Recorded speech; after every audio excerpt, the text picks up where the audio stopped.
자, 오늘 함께 은혜 받을 말씀의 제목은 2024년도에는 구속사 말씀 전파에 전심전력하자. 2024년도에는 구속사 말씀 전파에 전심전력하자라는 제목으로 함께 은혜를 나누도록 하겠습니다. 오늘 말씀은 지난주 수요일에 평강제일교회 유종훈 목사님께서 2024년도에 평강 성도가 행해야 할 세 가지라는 제목으로 말씀을 주셨는데, 동일하게 우리 산수막교회 성도님들이 알아야 할 중요한 내용이기에 이 시간 그때 말씀했던 내용이 무엇인가 하나하나 다시 한번 되새겨보는 시간을 갖도록 하겠습니다. 2024년도 우리 교회 표어가 일어나 믿음의 기초를 다시 세우고 구속사 말씀 전파에 전심전력하는 교회입니다. 이 표어처럼 2024년도에 절망의 자리, 또 낙심의 자리, 어영부영했던 자리, 또 영적으로 우리의 신앙이 헷갈림의 자리에서 일어나서 믿음의 기초를 다시 세우기 위해서는 이 구속사 말씀 전파에 전심전력하기 위해서는 우리 산수망교회 성도님들이 행해야 할 세 가지 행동 지침이 있다라는 것. 믿음의 기초를 다시 세우고 또 구속사 말씀 전파에 전심전력하기 위해서 행해야 될 세 가지 행동 지침. 자, 크게 첫 번째로 일어나는 믿음의 행동입니다. 일어나라 그랬죠. 일어나라라고 하는 일어나는 믿음의 행동. 앉았다가 일어난다라는 것입니다. 성경을 보면 누워 있기도 하고 앉아 있기도 하고 또 일어나기도 하고 달리기도 하는 걸 볼 수 있죠. 그 가운데 일어나는 것은 앉아 있는 행동보다 좀 역동적이고 생동감 있고 좀 더 전진하는 나은 행동을 말하죠. 그래서 어떠한 일을 한다라고 할 때 지금은 IT가 발전해서 손으로 이렇게 앉아서 많이 일을 하지만 모든 일은 실질적으로 일어나서 움직일 때 할 수 있는 거죠. 그래서 오늘 본문 느헤미야서 2장 18절에 보면 아주 중요한 교훈을 우리에게 말씀해주고 있습니다. 또 저희에게 하나님의 선한 손이 나를 도우신 일과 왕이 내게 이른 말씀을 고하였더니, 느헤미야가 이스라엘 백성들한테 고했다는 거예요.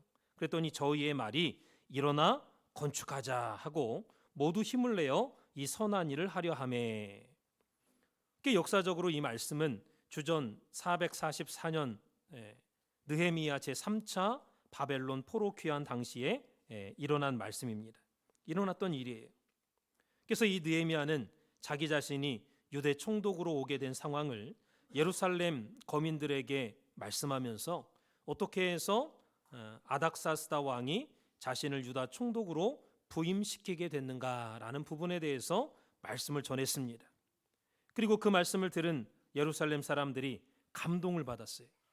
그래서 야, 일어나자, 우리가 건축하자라고 하는 그러한 격려와 다짐으로 성벽 건축의 역사가 시작되었다라는 것을 말씀해주고 있습니다. 3차는 성벽 건축이죠. 그래서 이것이 대단히 중요한 것은 만일 예루살렘 거민들이 느헤미야의 이야기를 말씀을 무시했다거나 또 반발했다면 그 당시의 역사적인 상황뿐만 아니라 하나님께서 이루고자 하셨던 성벽 재건과 또 구속사의 뜻이 이루어지지 못하게 되는 아주 중요한 상황이었다라는 거예요. 그래서 일어나자 그리고 건축하자, 이 말은 작은 말, 작은 행동 같지만 이것은 구속사적으로 볼 때 대단히 큰 의미를 지니고 있는 말씀이다라는 것.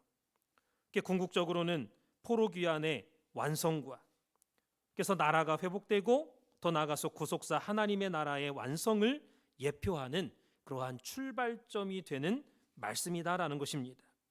오늘 우리도 2024년도 1월달 두 번째 수요 예배를 드리고 있습니다. 그래서 우리의 각자의 자리가 다르지만 분명한 것은 일어나야 할 자리가 있다라는 것. 오늘 우리 각자에게도 일어나야 될 자리가 있다는 거예요. 그래서 우리가 일어날 때 모든 면에서 진정한 출발이 이루어진다라는 것을 말씀해주고 있습니다. 그래서 오늘 본문이 기록된 느헤미야서 전체를 보면 일어나라는 표현이 7번 기록되어 있는 걸 볼 수 있습니다. 느헤미야 2장 12절과 또 18절, 그리고 20절, 3장 1절, 4장 14절과 7장 65절, 9장 5절, 이렇게 7번이 기록된 걸 볼 수 있습니다. 이것은 우연히 기록되어 있는 것 같지만 분명한 것은 일어나라라는 것을 강조하고 있다는 거예요. 7번씩이나 하나님이 기록하게 하신 거는요, 일어나라는 것을 강조한다라는 거예요. 강조하고 있는 편이다라는 거예요. 그래서 이것은 느헤미야의 말씀에 감동받은 예루살렘 거민들의 다짐과 행동이 그만큼 중요한 것이다라는 것을 우리에게 말씀해 주는 것입니다. 자, 그렇다면 이들이 어떠한 자리에서 어떠한 가운데서 이러한 결단을 하게 되었는가? 그들이 그 전에 앉아있던 불신앙의 자리는 어떠한 자리였느냐라는 거예요. 그리고 그 자리는 혹시 지금 내가 앉아있는 자리는 아닌가 하는 것을 우리가 살펴봐야만 되겠습니다. 그래서 여기서 세 가지 그들의 이전 신앙의 모습을 발견할 수 있는데, 작은 첫 번째로 이스라엘 백성들은요, 안주하는 신앙의 자리에 있었습니다.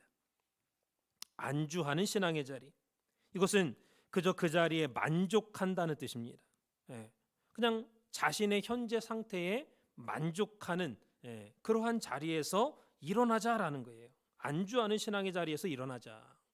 오늘 우리가 구속사 말씀 작년도에 많이 읽었다, 작년도에 열심히 했다, 난 만족한다, 그 만족의 자리, 안주의 자리에서 일어나자라는 거.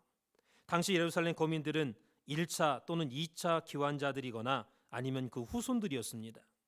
포로에 끌려갔던 사람들은 다 끌려갔다가 끌려간 사람들이 전체가 다 돌아온 게 아니에요.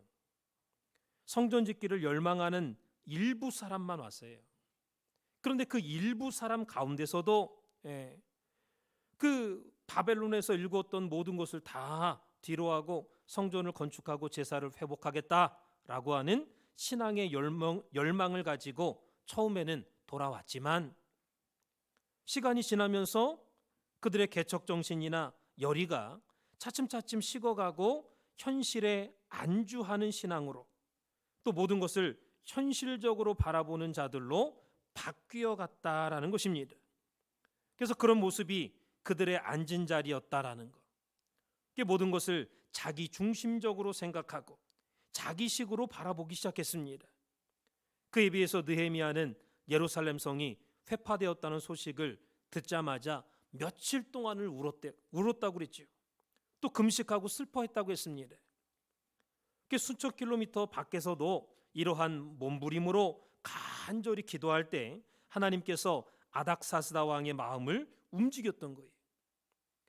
그런데 그것에 반해서 몸은 예루살렘에 가 있지만은 본토에 있는 예루살렘 거민들은요, 아무런 뜨거움이나 열망이 없었어요. 성전이 회파되고 성벽이 무너져 있는 상황을 그대로 바라보면서도 앉아서 가만히 보고만 있었던 것입니다. 물론 처음에는 성전을 건축하려고 막 애썼죠. 반대하니까 성전이 중단됐다가 나중에 성전 다 건축하고 나서 성벽이 또 여전히 무너져 있는데도 가만히 있는 거예요. 성벽 재건이나 성전 재건을 위해서 어떠한 움직임이나 행동을 하지 않은 채 무기력하게 가만히 있었습니다. 과거에는 뜨거운 신앙을 가졌었지만은 다 잊어버리고 어느덧 현실에 맞춰서 살아가는 현실주의자들이 된 거죠. 현실주의자. 성전을 회복해야 된다는 그 열망, 하나님 나라를 회복해야 된다는 그 뜨거움은 다 잃어버리고 어제의 신앙을 추억하고 만족하면서 살아가는 안주하는 신앙이 되고 만 것입니다. 중요한 것은 어제의 은혜로는 오늘을 살 수 없다라는 사실이에요. 오늘 저와 여러분이 마찬가지예요. 어제 아무리 뜨거운 은혜를 받았어도요, 오늘을 살아갈 때는 오늘의 새로운 은혜를 받아야 되는 거예요. 그게 나한테 도움이 되는 거예요. 주님의 뜻보다는 자기의 이익과 안전을 먼저 생각하는 자들에 대해서 사도 바울은 빌립보서 2장 21절에 이렇게 말씀을 하고 있습니다. 저희가 다 자기 일을 구하고 그리스도 예수의 일은 구하지 아니하도다 그랬어요. 사도 바울은요, 어려움 가운데 복음을 전파하면서도 같이 동역한다고, 같은 교회 다닌다고, 같이 열심히 일한다고 하는 같은 성도지만은 그들의 마음이 다른 것을 보고 안타까워서 적은 구절입니다. 그래서 우리가 이런 자리에서 자기 이익만 생각하는, 현실적인, 현실에 안주하는, 현실과 타협하는 그런 자리에서 일어나자, 그리고 건축하자라는 거예요. 작은 두 번째로 타협하는 신앙의 자리입니다. 타협하는 신앙의 자리에서 일어나자라는 요청이에요. 그래서 2024년도 일어나 믿음의 기초를 다시 세우고 할 때도 일어나자는 것, 그러한 타협의 신앙의 자리에서 당시 예루살렘 사람들이 귀중하게 또 소중하게 여겼던 과거의 신앙과 경험들, 그들은 왜 예루살렘 성전이 회복되고 또 예루살렘 성벽이 건축이 되어야 하는지 그 의미를 잘 알고 있었던 사람들이, 모르는 사람들이 아니에요. 포로 귀환이 단지 고국으로 돌아가서 이민하는 것이라는 것을 하는 것이 아니라는 것을 그들은 알고 있었습니다. 포로에서 다시 돌아와 가지고 성전과 성벽을 다시 건축하고 제사를 회복해야 된다는 것을 알고 있었어요.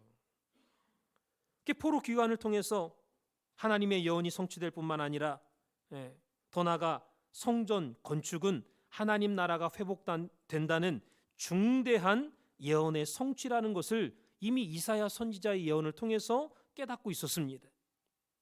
그래서 이사야 44장 28절은 이렇게 말씀하고 있죠. 고레스에 대하여는 이르기를 그는 나의 목자라, 나의 모든 기쁨을 성취하리라 하며, 예루살렘에 대하여는 이르기를 중건되리라 하며, 성전에 대하여는 이르기를 내 기초가 세움이 되리라 하는 자니라. 이 이사야서에 예언된 말씀이에요. 벌써 수백 년 전에 고레스 왕을 예언했고 예루살렘 성이 중건되리라는 예언을 했고, 더불어서 예루살렘 성전의 기초가 세움이 되리라 라고 하면서 메시아와 같은 고레스를 통하여 포로 귀환과 또 성전 회복을 통한 하나님의 구속 경륜이 어떻게 이루어질 것인가 하는 것을 알고 있었다는 거예요. 이 말씀을 통해서 이스라엘 백성들이. 근데 그것이 그들을 움직이게 하는 동력이 되지 못하고 그저 앉아서 현실과 타협하면서 패배주의에 사로잡혀서 살아가는 그러한 자들로 전락하고 만 것입니다. 분명히 아무 일도 하지 않은 게 아니에요. 그 당시에 포로 3차 귀환해가지고 이스라엘 백성들이요, 아무 일도 하지 않은 게 아닙니다. 그런데 두려움을 가지고 있으면서도 한편으로는 하나님을 원망할 수도 있어요. 왜 가만히 두시지? 왜 우리를 이렇게 어렵게 만드시지? 성전이 건축되고 성벽이 지어졌으면 지켜줘야 되는 게 아닌가? 그러한 지금의 상황이 불편한 자들도 있을 수 있습니다. 아무것도 모르는 자가 아니라 이것도 저것도 아닌 하나님의 구속 경륜을 알긴 아는데 한편으로는 그저 아는 것으로 머물러 있는, 이것을 차갑지도 뜨겁지도 않은 미지근한 신앙이라고 요한계시록 3장 16절에서는 말씀하고 있습니다. 네가 차지도 않고 이같이 미지근하여 더웁지도 아니하고 차지도 아니하니 내 입에서 너를 토하여 내치리라 그랬어요. 미지근한 신앙이 오히려 하나님 앞에서는 더 문제라는 거예요. 차라리 차가우면 차갑든가 뜨거우려면 뜨겁든가. 물론 뜨거워야 되죠. 근데 뜨겁지 않고 그냥 미지근하면요, 다른 사람이 볼 때 저 사람 믿는 것 같아. 근데 실제는 안 믿어. 전도해야겠다, 저 사람한테 전도해야겠다는 생각을 못하는 거예요. 보면은 믿는 사람 같아. 사실은 못 믿는 사람인데, 아예 차가운 사람, 아예 안 믿는 사람은요, 저 사람 전도해야겠다 해서 전도해갖고 믿게 만드는 거예요. 근데 미지근하면 뭐해? 전도도 안 해. 다 믿는 것처럼 행동하니까. 그 사람이 문제야, 그 사람이. 2024년도에는 이러한 자리에서 일어나야 된다라는 것입니다. 작은 세 번째로 머뭇머뭇하는 신앙입니다. 머뭇거리는 신앙에서 일어나자라는 각오를 말씀하는 거예요. 서로 알아. 서로가 머뭇머뭇하고 있다는 것을. 오늘 저와 여러분은 신앙에 머뭇거림이 없이 뜻을 위해서라면 힘차게 전진하는 그러한 신앙이 되시기를 주님의 이름으로 축원을 드리겠습니다. 그래서 이들이 앉아있는 자리는 구속경륜은 분명히 알지만 현실의 어려움에 부딪혀서 이도저도 못하고 머뭇머뭇하는 그러한 신앙. 성경에서 대표적인 머뭇거린 인물을 들자면 아브라함의 아버지 데라가 그랬죠. 그래서 아브라함의 요청에 따라 갈대아 우르를 빠져나왔지만은 하란에서 가나안에 갈 것을 머뭇머뭇거리는, 그러다가 성경의 역사에서 사라지고 마는 안타까운 인물로 전락하고 말았습니다. 그리고 또 하나 성경에서 머뭇머뭇거렸다 증거하고 있는 인물은 엘리야 시대의 사람들입니다.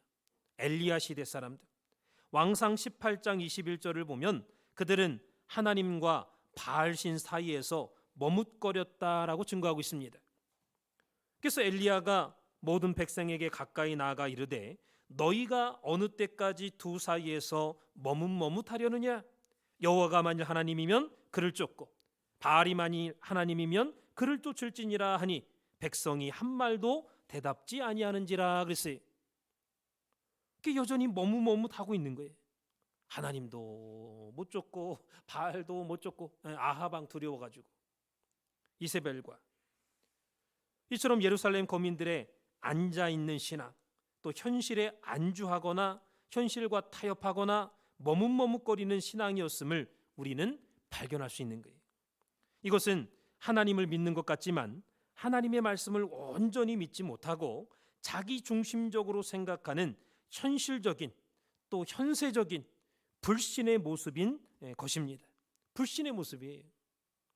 문제는 오늘 우리들 속에서도 이러한 신앙들이 순간순간 자리 잡을 수가 있다라는 거예요. 이것이 우리를 무겁게 할 수가 있다라는 거. 왜 이렇게 신앙생활하기가 어려워? 왜 이렇게 교회 나오기가 어려워? 이렇게 짓누를 수가 있다는 거예요. 그래서 우리가 이 자리에 나와서 예배 드리고 있지만 늘 우리는 안주하거나 타협하거나 머뭇머뭇거릴 수가 있다는 거예요. 그러한 신앙이 우리 마음 가운데 자리 잡을 수가 있다는 거예요. 그래서 우리는 2024년도를 이미 출발해서 이제 10일을 지나고 있습니다. 1월 10일 지나고 있어요. 작년에는 시간이 얼마나 안 가는지, 여러분 똑같은 시간이라 할지라도요, 그 사람의 그 환난 받을 때 그 환난의 느낌에 따라서 큰 어려움을 겪으면, 사람은 어려움을 겪으면 그 시간을 뇌에서 이렇게 기록할 때 수백 번 나눠 가지고 사진을 착착착착 이게 CT 찍듯이 탁탁탁 이렇게 나눠서 찍는데요. 그래서 하나하나 천천히 이렇게 인식한대, 머릿속에. 그러니까 똑같은 하루를 살아도요, 그날이 정말 그 사람한테 힘든 시간이었으면 그게 한 막 10년처럼 막 100년처럼 느껴지는 거예요. 그만큼 그것은 그 시간은 그 사람한테는 큰 어려움의 시간이고 환난의 시간이었다라는 거죠. 그래서 근데 2024년도 벌써 1월 달이었나 싶은데 벌써 열흘이 지나가 버렸어요. 천천히 가는 게 아니라 이게 참 시간이 빠르구나. 반대로 올해는 이렇게 순풍에 돛을 달듯이 시간이 빨리 가는 역사가 있겠구나. 우리가 이런 것을 느낄 수가 있죠. 그래서 우리가 2024년도를 출발했습니다. 그러면 우리가 2024년이라는 배에 타기 위해서는 지금 앉아있던 자리에서 먼저 일어나야 된다라는 것입니다. 먼저 일어나야 돼. 그래서 우리가 원하는 소원의 항구에 도착하기 위해서는 수영해서 가는 게 아니에요. 내가 그냥 수영해서 갈 수 있는 게 아니야. 중요한 것은 항해하는 그 배에 올라타야 된다라는 거예요. 항해하는 배에 산소망호라는, 평강호라는, 또는 산소망호라는 그 교회에 내가 소속이 돼서 그 배에 올라타서 같이 항해를 해야 끝까지 갈 수가 있지, 내가 혼자 신앙생활 해보겠다고 아무리 교회 밖에서 나 혼자 아무리 해봐야, 허우적거리고 수영해봐야 금방 힘이 떨어지고 금방 죽을 수밖에 없는 거예요. 힘이 떨어지면. 그래서 예루살렘 거민들은 결정적으로 일어날 수 있었지요. 그 이유는 뭐냐? 느헤미야의 말씀을 듣고 감동을 받았기 때문이에요. 느헤미야가 이렇게 와가지고 총독으로 와가지고 예루살렘 백성들에게, 거민들에게 그 된 일을 얘기했을 때 감동받았어요. 감동을 받았어요. 오늘 우리에게도 감동이 있어야 됩니다. 그래서 그들이 성벽 재건을 했던 것처럼 감동받아가지고 2024년도 하나님의 말씀을 들을 때 우리가 살아계신 하나님의 말씀으로 듣고 자기 자신의 모습을 돌이키고 회개하고 각자의 자리에서 일어나는 그러한 우리 산수막교회 성도님들 되시기를 주님의 이름으로 축원을 드리겠습니다. 자, 크게 두 번째는 기초를 다시 세워야 됩니다. 기초를 다시 세워야 된다. 그래서 일어나 믿음의 기초를 다시 세우고 그랬죠. 표어에. 기초를 다시 세우는 믿음의 행동이 있어야 된다라는 거예요. 크게 두 번째로. 원점으로 돌아가서 다시 기초를 세우자라는 것. 그래서 이미 우리에게 기초가 없는 게 아니에요. 있지만 이 기초를 가지고는 높은 건물을, 더 큰 건물을 세울 수가 없다는 거. 열방이 몰려올 때 감당을 못해. 지금 갖고 있는 믿음의 기초 가지고는. 그래서 다시 한번 기초를 점검해보고 다시 한번 기초를 세우자라는 말씀입니다. 오늘 본문 두 번째 구절이 이사야 58장 12절이죠. 거기 보니까 내게서 날 자들이 오래 황폐된 곳들을 다시 세울 것이며 너는 역대에 파괴된 기초를 쌓으리니 너를 일컬어 무너진 데를 보수하는 자라 할 것이며 길을 수축하여 거할 곳이 되게 하는 자라 하리라 그랬죠. 이 말씀은 이사야 선지자가 먼 훗날을 예언한 말씀인데 바벨론 포로로 잡혀가는 것과 돌아오는 것에 대해서 예루살렘 상태를 말씀하고 있는 거예요. 예루살렘 거민들의 상태, 또 예루살렘의 상태. 그래서 뭐라고 말씀했느냐? 오래 황폐한 곳, 오랫동안 황폐한 곳, 여러 역대에 파괴된 기초다라고 말씀하고 있어요. 여러 역대에 파괴된 기초. 그러니까 한순간에 기초가 파괴된 게 아니라 역사적으로 계속해서 역사가 흘러오는 동안 기초가 파괴되었다는 거예요. 이스라엘 백성들의 그 신앙의 기초가. 그래서 분명히 역대로부터 좋은 신앙의 유산을 받았지만은 그 신앙의 유산이 다 기초가 파괴됐다는 거예요. 그게 눈에 보이진 않지만은 엄청난 불행이죠. 쉽게 말해서 오늘 이 자리에 나온 예를 들어서 어린 자녀들, 청년들 있다면 그 부모들의 신앙의 기초 위에 서 있는 것과 같죠. 우리 자녀들은 우리 그 부모님의 신앙의 기초 위에 서 있는 거예요. 그런데 그 부모님의 신앙이 만약에 흔들린다면 자녀들한테까지도 그 영향이 미칠 수밖에 없다라는 거예요. 그래서 흔들려서 다시 서면 좋은데 흔들려가지고 다시 설 수 없는 그러한 망가진 기초가 된다면 그것처럼 큰 불행이 없죠. 큰 불행이에요. 그래서 이 기초라는 단어는 사전적으로 보면 건물이나 다리 같은 구조물에 무게를 받치기 위한 밑받침이라고 나와 있습니다. 그리고 사물이나 일 따위의 기본이 되는 것을 기초라고 그러죠. 그래서 기초가 튼튼한가 살펴보라는 거예요. 2024년도를 시작하면서 나의 믿음의 기초가 튼튼한가 우리가 점검을 해봐야 되겠습니다. 그 당시 예루살렘 성전은 완전히 파괴됐습니다. 성벽은 말할 것도 없이 파괴됐어요. 성벽도. 아니 그냥 사람들만 잡아가고 금은 보화만 가져가지 왜 중요한 성벽이나 성전을 다 무너뜨렸느냐? 왜 그랬을까요? 그것은 그 정신까지도 완전히 말살시키기 위한 사단의 역사예요. 그래서 이방인들은요 아주 그냥 은금에 눈이 멀어가지고 성전 그 돌에 은금으로 쌌거든요. 금으로 쌌거든. 그러니까 그냥 돌 위에 돌 하나 남기지 않고 다 그냥 무너뜨린 거예요. 그 다 금 채취해 간다고 해서. 다시 회복할 수 없도록 만드는 사단의 역사였습니다. 성벽은 완전하게 파괴되진 않았지만 그러나 어떤 부분은 기초를 드러내서 다시 세우지 않고서는 안 될 정도로 처참하게 파괴되고 말았습니다. 왜 이런 일이 일어나느냐? 언약을 믿는 이스라엘 백성들 땅에 왜 이렇게 처참한 일이 일어나느냐라는 거예요. 그것은요, 이스라엘 백성들의 신앙의 자초 때문이에요. 자기들의 잘못 때문에 자기들이 자초한 거예요.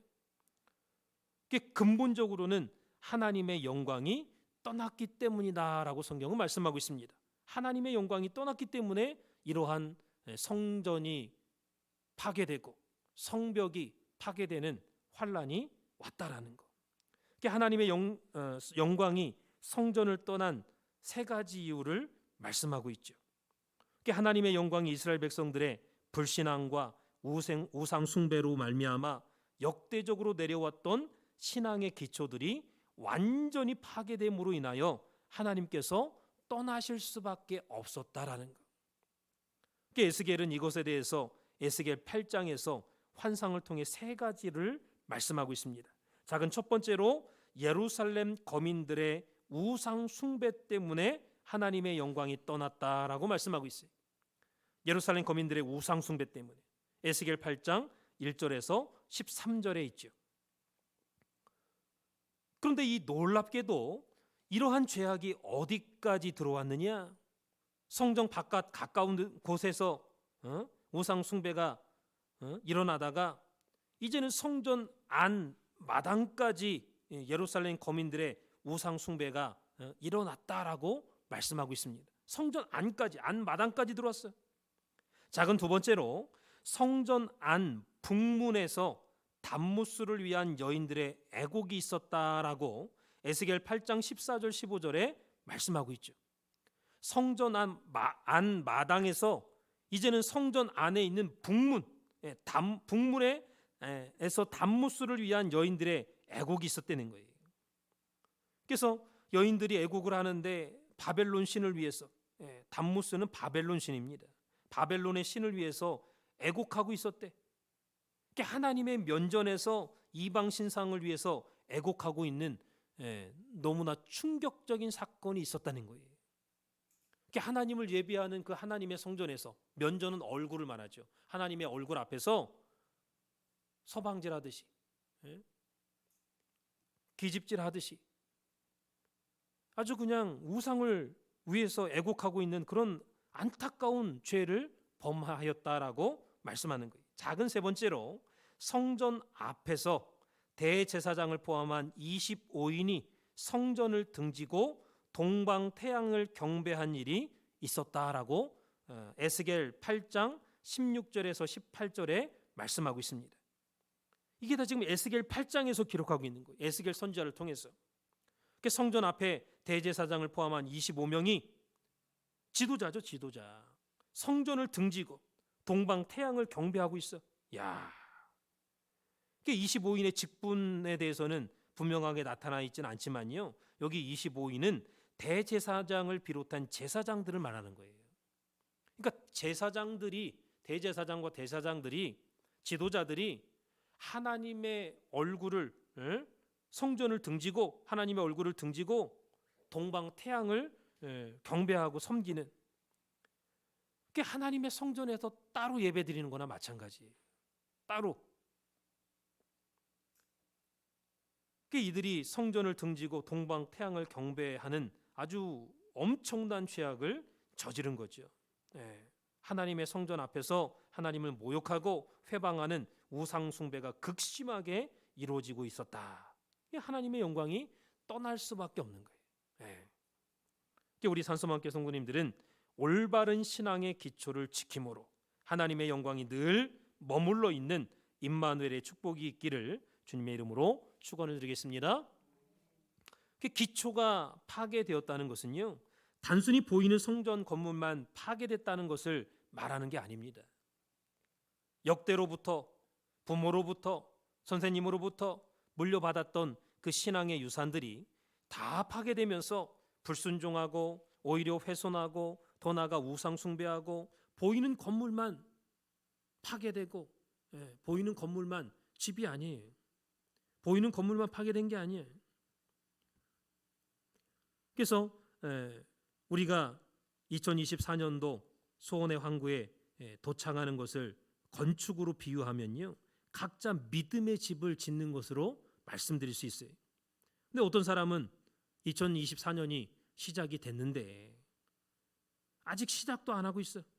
어떤 사람은 짓다가 말고, 어떤 사람은 완전히 집을 짓기도 하고, 이 모든 것이 2024년도에 우리가 열심히 경주했을 때 나타날 결과예요. 열심히 한다고는 하지만 시작하다가 중간에 멈추거나 시작도 안 하거나 끝까지 열심히 해갖고 열심히 마무리하거나 이 나타날 결과예요. 중요한 것은 믿음의 기초가 완전히 파괴된 사람들은요, 그 어떤 것도 아무것도 할 수 없다라는 사실이에요. 믿음의 기초가 파괴되면 아무것도 할 수 없다는 거예요.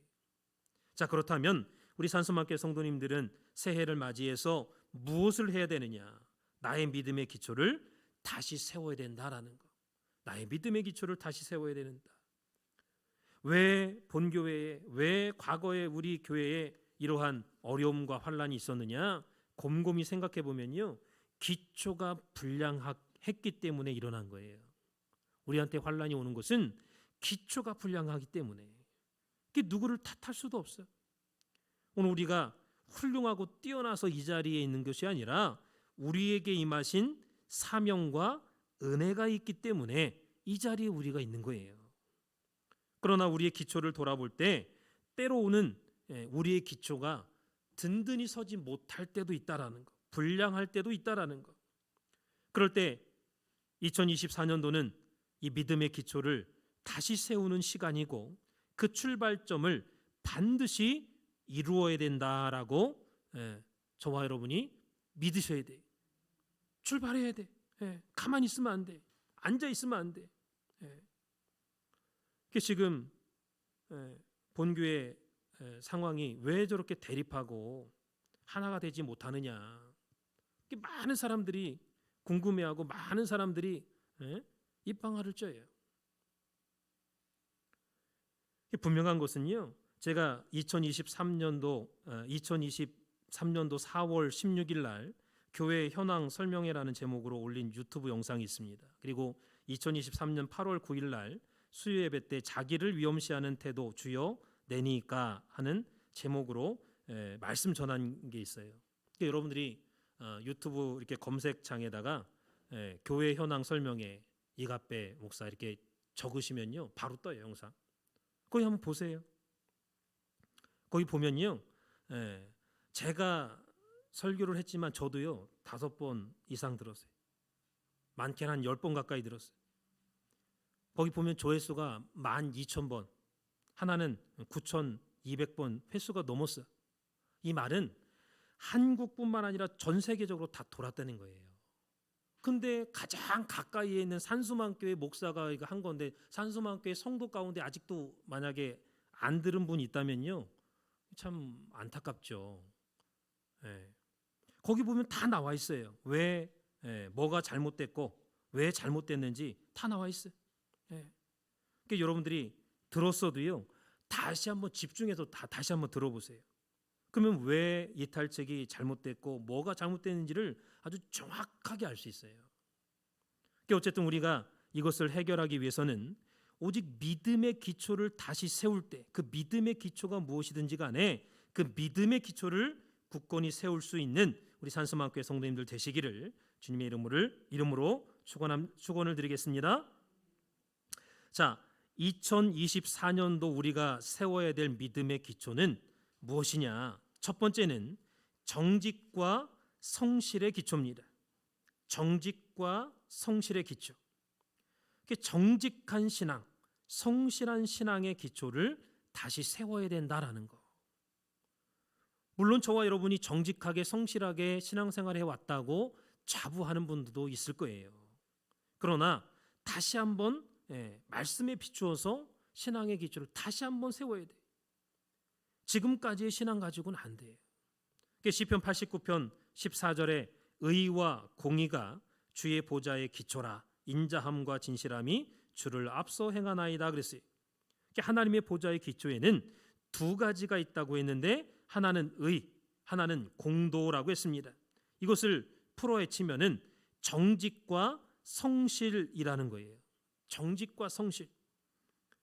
그래서 기초를 다진다는 것은 우리가 우리의 신앙을 정직하게 성실하게 걸어가는 것을 의미합니다. 이스라엘의 불신앙과 우상 숭배는 의와 공도, 다시 말해서 정직과 성실을 저버린 결과입니다. 그 대신에 거짓과 불충성을 택한 거예요. 정직의 길을 가는 것은 믿음의 기초를 세우는 일이죠. 그래서 어떠한 나한테 불이익이 있다 할지라도 우리가 진실을 지켜야 돼. 진실을. 순간순간 말이 바뀌는 그러한 자리에 우리가 있어서는 안 되는 거예요. 내 이익이 안 된다 할지라도 말을 바꾸면 안 돼. 거짓말하는 자리에 서면 안 돼. 또 성실의 길을 가야 된다고 말씀했지요. 감당하기 힘든 험난한 파고를 만났다 할지라도 그 배를 믿고 붙들어야 됩니다. 그 배는 어떤 배입니까? 저와 여러분이 다니고 있는 교회를 말하는 거예요. 여러분이 산수만교회, 예를 들어서 내가 산수만교회 다니는데 산수만교회가 가기 싫고 믿어지지 않고 그 교회에 대한 불신이 있고 하면요, 신앙생활 할 수 있습니까? 그 배에 탈 수가 없는 거예요. 근데 자기 혼자 그냥 수영해서 가려고 하는 거예요. 자기 혼자. 그 얼마나 안타깝습니까? 먼저 그 배를 믿는 믿음이 있어야 돼요. 내가 다니는 교회에 대한 믿음이 있어야 돼. 또 붙들어야 돼. 믿음이 있으면. 그래서 우리가 꾸준히 성실함으로 맡겨진 일에 충성할 때 그것이 바로 성실의 길이라고 한다면 바로 우리의 그것이 믿음의 기초다라는 것입니다. 그래서 여러분의 삶에 의와 공도의 길이 활짝 대로처럼 열리는 그러한 축복된 역사가 있을 줄 믿습니다. 우리가 세워야 될 두 번째 믿음의 기초가 뭐냐? 온전한 주일 성수, 온전한 11조입니다. 두 번째 믿음의 기초는 온전한 주일 성수와 온전한 11조. 어떤 분들은 나는 주일 성수하고 있다, 나는 11조 잘 하고 있다, 이건 뭐 내 문제가 아니라 이렇게 생각하는 분들도 있을 수 있어요. 근데 놀라운 것은요, 구약 역사를 볼 때 구약 역사 내내 문제가 되었던 중요한 두 가지 문제가 뭐냐? 바로 안식일과 11조였어요. 오늘날로 말하면 주일 성수 11조. 느헤미야가 마지막으로 개혁하는 네 가지 개혁 가운데에도 두 번째 주제와 세 번째 주제가 바로 안식일과 11조에 관한 문제입니다. 중요한 것은 주일 성수를 하느냐 안 하느냐가 아닙니다. 온전하지 못한 주일 성수를 하면서도 나는 온전한 주일 성수를 했다라고 착각하는 게 문제예요. 하느냐 안 하냐가 문제가 아니라요, 하긴 했어도 온전한 주일 성수를 했느냐 그렇지 못했느냐가 문제예요. 온전한 주일 성수라는 것은 그 말 그대로 주일을 온전히 주의 날로 여기고 주님을 위해서 헌신하는 날로 사용하는 것을 말합니다. 그러니까 주일에 개인적인 약속 잡고 자기 쾌락이나 유익이나 직장이나 이렇게 말씀드리면 직장 다니는 분들은 또 시험거리가 될 수 있을지도 몰라요. 그러나 우리가 성경대로 제가 말씀하면요, 이게 시험거리가 아니에요. 내가 바꿔야 될 문제지 시험거리가 아니야. 이거는 주님을 온전히 주를 위해서 헌신하는 날로 사용하는 것, 그게 주일 성수예요. 온전한. 여러분 이사야 58장 13절을 보면 만일 안식일에 내 발을 금하여 내 성일에 오락을 행치 아니하고 안식일을 일컬어 즐거운 날이라 여호와의 성일을 존귀한 날이라 하여 이를 존귀 여기고 내 길로 행치 아니하며 내 오락을 굳지 아니하며 사사로운 말을 하지 아니하면 그랬어요. 하나님께서 주일을 거룩한 날이고 존귀한 날로 여겨서 나의 길로 행치 아니하고 오락을 굳지 아니하고 사사로운 말 안 하면 내가 너를 높은 곳에 올려주겠다 그랬어요. 여기 보면은 세세한 부분까지도 말씀을 하고 있죠. 중요한 것은 마음 상태를 지적하고 있습니다. 주의를 지키는 우리의 마음 상태를 하나님이 지적하고 있어요. 뭐라고 말씀했느냐? 너는 주의를 존귀한 날로 여기고 있느냐라고 물어보고 계시는 거예요. 물론 우리는 존귀한 날로 여기고 있다 이렇게 말할 수 있지요. 그런데 더 나가서 그러면 주일에 즐거움을 느끼고 있느냐라고 하나님께서 묻고 있습니다. 그러니까 하나님은 우리의 중심을 이렇게 보고 계시다는 거예요. 그러니까 단순히 내가 교회에 나왔다, 온라인으로 예배 드렸다 이렇게 생각해서는 그것이 온전한 주일 성수가 될 수 없다라는 것이죠. 그래서 코로나가 3년 이상 지속되면서 우리가 온라인 예배를 중간중간에 많이 드렸었는데 참 혜택을 많이 받았어요. 반면에 온라인 예배에 젖어가지고 직접 교회 나와서 예배 드릴 수 있음에도 불구하고 집에서 온라인으로 예배 드리는 사람이 늘어나는 그러한 피해도 생겨났죠. 그러나 2024년도에는 출발해야 된다는 것을 잊지 마시기 바랍니다. 교회에 나오는 출발을 해야 돼. 하나님께서 명하신 주의 성전에서 주일을 성수하고 주일 예배 마치기 무섭게 교회에 빠져나가는 게 아니라 교회에 있는, 교회 안에서 성가 연습도 하고 주를 위해서 기도도 하고 청소도 하고 교회에 있는 즐거움을 느낄 수 있어야 돼요. 어떤 사람은 교회 나오고 싶어도 나오지 못하는 사람도 있잖아요.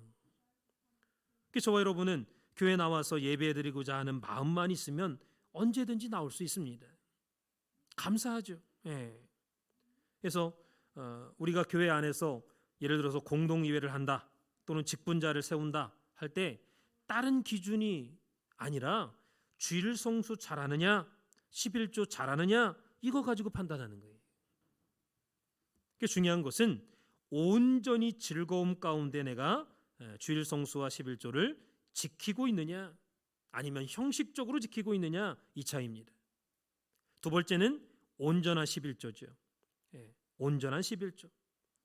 원칙대로 정성을 다해서 수입의 10분의 1을 바치는 헌금이 11조예요. 11조 하는 데는 어떠한 타협도 있을 수 없습니다. 말라기 3장 10절 보니까 만군의 여호와가 이르노라 너희의 온전한 11조를 창고에 들여 나의 집에 양식이 있게 하고 그곳으로 나를 시험하여 내가 하늘문을 열고 너희에게 복을 쌓을 곳이 없도록 붙지 아니하나 보라 그랬습니다. 현재 평강제일교회 밖에서 분립행위하고 있는 이탈측에 따라간 성도들이 교회 나가기 전부터요 11조 한 거 보면은 그동안에 그분들이 신앙생활 한 것을 다 가늠해 볼 수가 있어요. 분량이 많고 적고를 떠나가지고 그만큼 교회 창고가 비는 것을 볼 때 교회 나가기 전부터 남녀선교회 회비 따로 걷고 예배 따로 드리고 감사 11조 따로 걷고 안 냈어. 이게 뭐를 말해주느냐? 잘못됐다. 그들의 신앙이 잘못됐다는 증거를 우리한테 말해주는 거예요. 오늘 우리 산스마켓 성도님들도 마찬가지입니다. 이제까지 각자 자신의 신앙생활 한번 돌아보세요. 나의 신앙의 기초가 제대로 좀 쌓아져 있느냐? 그리고 2024년도부터는 온전한 주일 성소와 온전한 11조를 시작하는 축복된 한 해가 되시기를 바라겠습니다. 여러분 분명히 말라기 3장 10절 보면은 온전한 11조를 낼 때 하늘문이 열리는 역사가 있다 그랬어요. 하나님께서 복도 쌓을 곳이 없도록 부어주시는 축복이 있다라고 말씀했습니다. 너희가 온전한 11조를 내고 그것으로 나의 집에 양식이 있게 하면 내가 하늘문을 열고 너희에게 복을 쌓을 곳이 없도록 붙지 아니하나 보라 그랬어요. 이것은 과거에 맛보고 과거에 체험한 것으로 끝나버리는 복이 아닙니다. 오늘날 우리가 맛보고 우리가 누려야 될 그러한 체험과 축복이라는 것을 잊지 마시기 바랍니다. 우리 산스마켓 성도님들이 강하고 또 주님의 강한 군대처럼 마지막 때 굳게 승리하기 위해서는 가장 기본적인 주일 성수와 11조 그리고 각종 헌금의 문제부터 해결이 되어야 될 줄 믿습니다. 이러한 기초를 쌓지 않고서는 우리가 올 한해 신앙의 집을 짓고 소원의 항구를 향해서 달려나갈 수가 없다는 거예요. 먼저 신앙의 기초를 쌓아야지. 소원의 항구는 고사하고요, 하늘에 반짝반짝 빛나는 빛과 소금의 사명도 이룰 수가 없다라는 거. 이러한 믿음의 기초를 세우는 일에 전심전력하시는 산소망의 모든 성도님들 되시기를 다시 한번 주님의 이름으로 축원을 드리겠습니다. 마지막 큰 세 번째로 올 한해 구속사 말씀 전파에 전심전력하는 믿음의 행동이 있어야 된다. 구속사 말씀 전파에 전심전력하는 믿음의 행동이 있어야 된다. 디모데전서 4장 15절에 보니까 이 모든 일에 전심전력하여 너의 진보를 모든 사람에게 나타나게 하라 그랬습니다. 사도 바울이 믿음의 아들 디모데에게 당부하고 있는 말씀이죠. 이 말씀을 볼 때 박아브람 목사님께서 오늘 우리 산소망교회 성도님들에게 당부하는 말씀과도 같습니다. 전심전력하라. 여기 전심은 헬라어로 멜레타이, 관심을 기울이다 그런 뜻이고, 전력하라 할 때 전력은 헬라어 멜레타오의 현재 명령형이 쓰였습니다. 그래서 실행하다라는 뜻이 실행하다. 그래서 계속해서 관심을 기울여서 실행하라라는 말씀이에요. 전심전력하라. 그래서 이 전심전력이라는 말은 이 일에 내 자신을 푹 담그라라는 뜻이에요. 푹 담그래. 그냥 겉으로 형식적으로 하는 게 아니라 내 자신의 마음과 몸과 정성과 시간과 물질과 이런 거 다 투자해 갖고 푹 담그라는 거예요. 마음과 영혼을 다해서 그것을 할 때 내 자신을 헌신하라, 희생하라. 그러니까 올 한해 구속사 말씀을 읽고 성경을 읽는 일에 여러분 자신을 푹 담그시기 바랍니다. 헌신하시기 바랍니다. 전심전력은 성도가 하나님을 사랑하는 신앙의 자세를 말하는 거예요. 마태복음 22장 37절에 예수님께서 내 마음을 다하고 목숨을 다하고 뜻을 다하여 주 너의 하나님을 사랑하라 그랬죠. 하나님을 사랑하고 맡겨주신 일에 전심전력하는 성도들에게 나타나는 공통적인 모습이 7가지가 있어요. 7가지가. 첫 번째는 일찍 일어나는 특징이 있습니다. 일찍 일어나 하나님 사랑하고 맡겨주신 일에 전심전력하는 성도는요, 일찍 일어나. 두 번째는 맡은 일에 최선을 다하려고 노력해. 최선을 다하려고. 세 번째는 하나님의 일에 집중하는 특징이 있습니다. 하나님 일이다 하면 집중해. 네 번째는 모든 일에 긍정적이에요. 현실은 부정적이라 할지라도요, 긍정적으로 바라봐. 아, 이거 할 수 있다. 내게 능력 주시는 자 안에서 내가 할 수 있다. 이게 믿는 자예요, 믿는 자. 다섯 번째는 모든 일에 최선을 다해. 여섯 번째는 기도한다 그랬어요. 기도한다. 일곱 번째는 말씀만 믿고 간답니다. 말씀만 믿고 간다. 세상 사람들 옆에서 부정적인 말, 이런 말, 저런 말 아무리 얘기해도 하나님 말씀만 내가 믿고 가겠다. 이게 자기에게 주어진 상황에서 전심전력하는 신앙의 모습인 것입니다. 중요한 것은 소원의 항구에 저절로 가는 게 아니라 우리 영혼의 움직임과 전심전력하는 신앙에 열심히 있을 때 우리는 소원의 항구에 다 도착하게 될 줄 믿습니다. 결론적으로 그러면 우리가 2024년도에는 무엇을 위해서 전심전력해야 되느냐?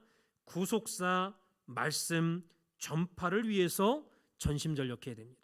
구속사 말씀 전파를 위해서 전심전력해야 된다. 전 세계 열방이 춤을 추며 달려오는 그 말씀의 성취를 위해서 우리는 전심전력해야 됩니다. 네, 현실을 보면요, 야, 이런 일이 있을 수 있을까?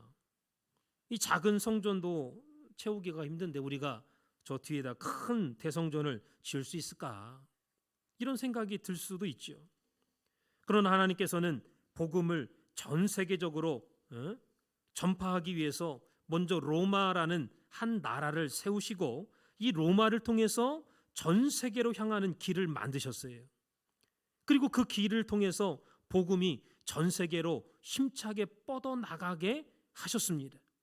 마찬가지로 2, 3년 전부터 있었던 이 코로나를 통해서 유튜브가 얼마나 발달했는지 몰라요. 이게 나쁜 점만 있는 게 아니라 지금은 전 세계 어느 교회 어느 목사님 설교든 손가락 하나만 딱 이렇게 클릭하면요, 인터넷 연결돼 있으면 다 터져. 다 들을 수 있어 내가. 예. 그만큼 열방이 춤을 추며 말씀 앞으로 달려오는 그날이 앞당겨 이루어지도록 하나님께서 그 기초를 차근차근 하나하나 준비해 가고 있다라는 것을 믿으시기 바랍니다. 중요한 것은요, 저와 여러분이 구속사 말씀 운동을 이끌 사명자로서 사명과 소명을 확실하게 붙잡고 있느냐, 붙잡지 않고 있느냐, 그게 중요한 거예요. 사명과 소명이 있냐는 거예요. 하나님 나 불러줬다. 하나님이 나를 불러서 이 말씀을 주셨다. 전하라고. 나를 불렀다는 거와 이 말씀 전할 사명을 나한테 줬다는 그 소명과 사명이 있냐는 거예요. 분명한 것은 구속사 말씀의 키는요, 평강제일교회에 있다라는 것을 믿으시기 바랍니다. 구속사 말씀의 키는 어디에 있다고요? 평강제일교회에 있어요. 아무리 사이비처럼 뭐 내가 구속사를 이룰 사람이다, 나만이 구속사 낼 수 있다, 아무리 외친다 할지라도요, 웃기는 소리예요. 웃기는 소리예요. 키는 평강제일교회에 있어요. 마태복음 16장 18절 19절 보면 예수님께서 천국 열쇠를 누구한테 주셨습니까? 보이는 면에서는 베드로한테 주신 것 같지만요, 교회에 주신 거예요. 교회에 주셨어. 말씀을 잘 보세요. 너는 베드로라, 내가 이 반석 위에 내 교회를 세우리니 음부의 권세가 이기지 못하리라. 19절에 내가 천국 열쇠를 내게 주리니 내가 땅에서 무엇이든지 매면 하늘에서도 매일 것이요 내가 땅에서 무엇이든지 풀면 하늘에서도 풀리리라 그랬어요. 여기 보니까 베드로에게 주시는 것 같이 말씀하셨지만은 자세히 보면요, 내가 이 반석 위에 내 교회를 세우리니 그러셨어요. 여러분, 베드로의 뜻은 반석입니다. 다시 말해서 반석과 같은 베드로가 신앙 고백을 했을 때 그 베드로의 반석과 같은 신앙 고백 위에다가 교회를 세우겠다는 거야. 그리고 그 교회에게 음부의 권세가 이기지 못하는 천국 열쇠를 주시겠다는 거예요. 오늘날 박아브람 목사님께서 구속사 말씀 편찬이나 전파를 가장 가까이에 있는 어떤 한 사람한테 맡겼다고 착각하는 사람들이 참 많습니다. 그러나 평강제일 교회에 맡겼다라는 것을 믿으시기 바랍니다. 교회에 맡긴 거예요. 사람 쫓아가는 사람은요, 다 망해. 구속사 말씀만 여러분들이 쫓아가시기 바랍니다. 저와 여러분이 구속사 말씀만 붙잡고 가야지, 보이는 사람 쫓아가는 건 다 망하는 거예요. 다 망하는 길로 가는 거예요. 여러분, 신앙에 암초가 많아요. 이게 암초라고 생각하지 않았는데 암초인 게 많아요. 신앙생활이 어려운 거예요. 우리는 어떻게 구속사 말씀을 전파해야 되느냐? 이게 사실은 오늘 말씀의 핵심입니다. 조금 길어졌는데 이것만 말씀드리고 마칠 거예요. 이게 오늘 말씀의 핵심이에요. 우리가 2024년도 구속사 말씀 전파에 전심전력해야 된다, 오늘 말씀의 주제죠. 그러면 어떻게 구속사 말씀을 전파해야 되느냐? 그 방향성을 올바로 잡고 있어야 돼요. 구속사 시리즈 책을 전파해야 돼. 먼저 책을 전파해야 됩니다.